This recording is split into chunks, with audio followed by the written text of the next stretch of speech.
रहने दो रहने दो रहने दो। एक मिनट फ्लाइट कलम नहीं चलो ठीक है बोलो। चलो हाँ आपका नाम? हमारे नहीं है दिक्कत, हम तो चार्ज से कर रहे हैं। आपका नाम? जी मेरा नाम मोहम्मद इमरान है और मैं ललपुर पंचायत से आता हूँ। राजनगर मेरी विधानसभा है।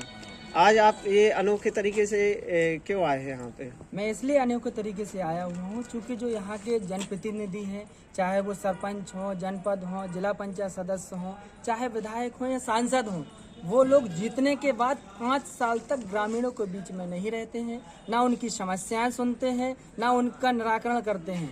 इसलिए जो भी जनप्रतिनिधि है, चाहे वो विधायक सांसद कोई भी हो, अन्य जनप्रतिनिधि हो, अगर वो काम नहीं करते हैं तो उनको इसी तरीके से गद्दे पे बैठा करके, मैं जूतों की माला पहन के आना चाह रहा था, लेकिन निर्वाचन आयोग की गाइडलाइंस के अनुसार वो थोड़ा सा अलग था, उसमें गड़बड़ हो जाता था। इस वजह से मैं ये सब्जी की माला पहन कर आया हूं। तो उन जनप्रतिनिधियों को उसी तरीके से गधे पे बैठा करके माला पहचाननी चाहिए, इसलिए मैं गधे पे बैठा। आप कौन से दल से जी मैं मालवा कांग्रेस से, मेरा भी फॉर्म आ जाएगा तो हो जाएगा, नहीं तो मैं निर्दलीय हूँ। जी इससे पहले आप कितने चुनाव लड़ चुके हैं? इससे पहले मैं 2 बार खजुराहो लोकसभा से चुनाव लड़ चुका हूँ, 2 बार राजनगर विधानसभा से चुनाव लड़ चुका हूँ, साथ ही साथ 2 बार जनपद ललपुर से भी मैं चुनाव लड़ चुका हूँ। ये मेरा 5वां चुनाव, 7वां चुनाव। क्या क्या मुद्दे रहेंगे?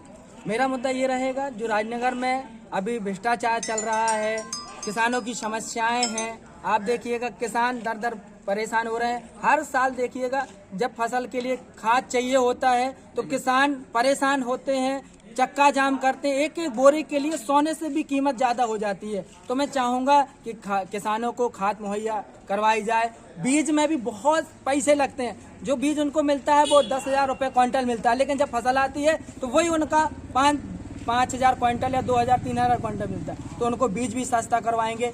आप स्वास्थ्य की व्यवस्थाएं देखिए, यहाँ पे पूरे तरीके से चरमराई हुई हैं। चाहे आप राजनगर देख लें, चाहे लवकुश नगर देख लें, चाहे आप खजुराहो देख लें, चाहे चंदनगर।